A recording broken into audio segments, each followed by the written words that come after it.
Hello, कैसे हो? I hope कि आप लोग अच्छे होंगे, मस्त होंगे। तो आज हम बात करने वाले थे डी फार्मा और बीएससी नर्सिंग को लेकर कि कौन-कौन लोग हैं जो फॉर्म को फिल कर सकते हैं, कौन-कौन है जो फॉर्म को नहीं फिल कर सकते हैं। तो इसके बारे में आज हम बात करेंगे। देखिए दोस्तों, हमारा डी फार्मा का फॉर्म आ गया था, कब आया था? हमारा जनवरी में ही आया था, अभी तक डेट है, इसको आप फिल कर सकते हैं। फिल कर सकते हैं किसके लिए? देखिए, हम बायोलॉजी के स्टूडेंट के लिए बात करते हैं। अगर आप बायोलॉजी लिए हो और आपने अभी तक नहीं सोचा कि क्या करना है, कैसे करना है, तो आप ये वीडियो देखने के बाद आप दोनों में से एक कर सकते हो या तो आप दोनों कर सकते हो। तो इसी बारे में आज हम बात करेंगे। देखिए, जैसे डी फार्मा के लिए आपको पता होगा जेईई कब का फॉर्म फिल करते हैं, जी कप या तो हम इसको बोलते हैं पॉलीटेक्निक फॉर्म। तो इसको फॉर्म फिल कर सकते हम डी फार्मा कर सकते हैं। देखिए, मैंने फिल किया है डी फार्मा करने के लिए जेईई कप का फॉर्म फिल कर दिया। अब बीएससी नर्सिंग करने के लिए आप कौन सा फॉर्म फिल करते हैं? सी नेट का फॉर्म फिल करते हैं। अगर आप यूपी से बीएससी नर्सिंग करना चाहते हैं तो आप सी नेट का फॉर्म फिल कर सकते हैं, बीएससी नर्सिंग कर सकते हैं। देखिए, ये दोनों फॉर्म, आपका एक फॉर्म तो आ गया है।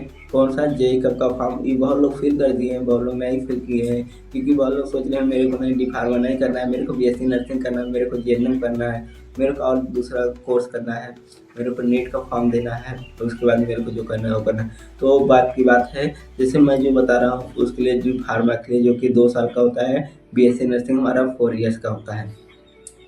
देखिए, कौन कौन फॉर्म फिल कर सकता है, कौन फॉर्म नहीं फिल सकता है, किसको कॉलेज मिलेगा, किसको नहीं मिलेगा, इसके बारे में बात करेंगे।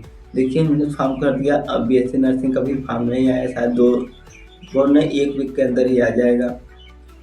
तो आप फॉर्म फिल करोगे। फॉर्म कौन फिल कर सकता है? जो क्लास 12 में बायोलॉजी लिया है वो फॉर्म को फिल कर सकता है, बीएससी नर्सिंग का और डी फार्मा का। डी फार्मा का फॉर्म तो जो क्लास 12 में बायोलॉजी नहीं लिया है वो भी फॉर्म फिल कर सकता है। बस आप क्लास 12 पास होना चाहिए। आप किसी भी स्ट्रीम से पास हो तो आप डी फार्मा के लिए फॉर्म फिल कर सकते हैं। चलिए एक एक को हम समझते हैं। पहले समझते हैं डी फार्मा के बारे में। डी फार्मा के बारे में देखिए, डी फार्मा हमारा फॉर्म तो हमने बता दिया था, ये आपका जनवरी में आ गया है। अभी इसका लास्ट डेट अप्रैल तक है, तो आप अप्रैल के अंदर तक इस फॉर्म को फिल कर सकते हो। फॉर्म फिल करने का पैसा सिर्फ कितना लगता है? 300 रुपये मात्र लगता है। अगर आप SC SC OBC को, हमारा कितना लगा है? 270 रुपये। 270 रुपये, क्योंकि मैं SC से हूँ, मेरा 70 रुपये मान लो। साइबर कैफ लेते हैं 200 रुपये लगता है फॉर्म का। तो 270 रुपये मान लो, 300 रुपये लगेगा, आप फॉर्म फिल कर दोगे।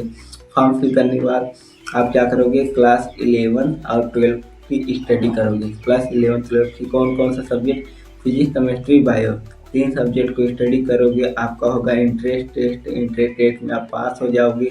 फिर आपको कराना पड़ेगा काउंसलिंग। काउंसलिंग कराने के बाद आपको कॉलेज मिलेंगे, आपको कॉल आएगा, वहाँ जाकर आप कॉलेज को में स्टडी करोगे। इतना आपको करना पड़ेगा। काउंसलिंग का पैसा इसमें कितना लगता है? हमारा 200 से 300 रुपये लगता है काउंसलिंग का। उसके बाद काउंसलिंग कराकर अगर आपको गवर्नमेंट कॉलेज मिला है तो आप गवर्नमेंट से करेंगे, प्राइवेट मिला है तो प्राइवेट से करेंगे। इतना हो गया हमारा डी फार्मा के बारे में। और फिर हम आ जाते हैं बीएससी नर्सिंग के बारे में।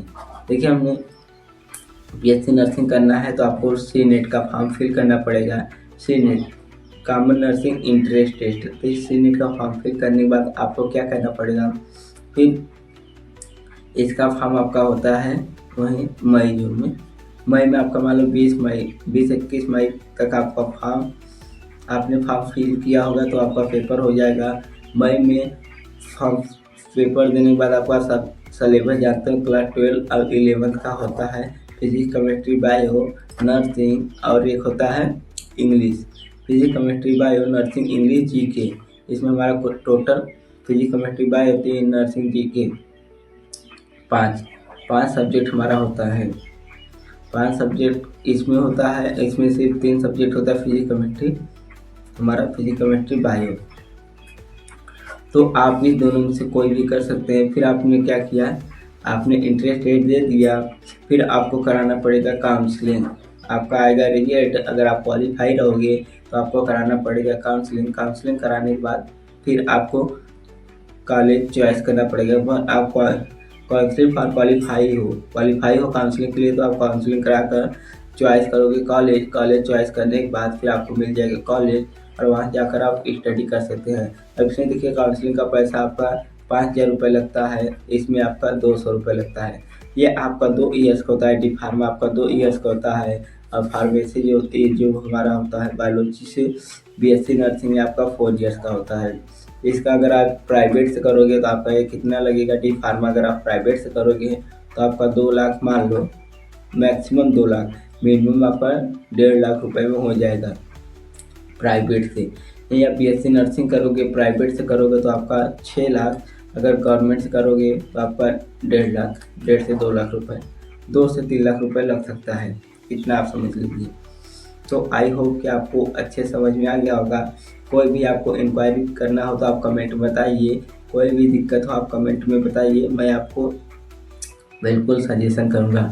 और इस वीडियो को मैं यहीं समाप्त करता हूँ, फिर मिलता हूँ नेक्स्ट वीडियो में। आज के लिए जय हिंद, वंदे मातरम।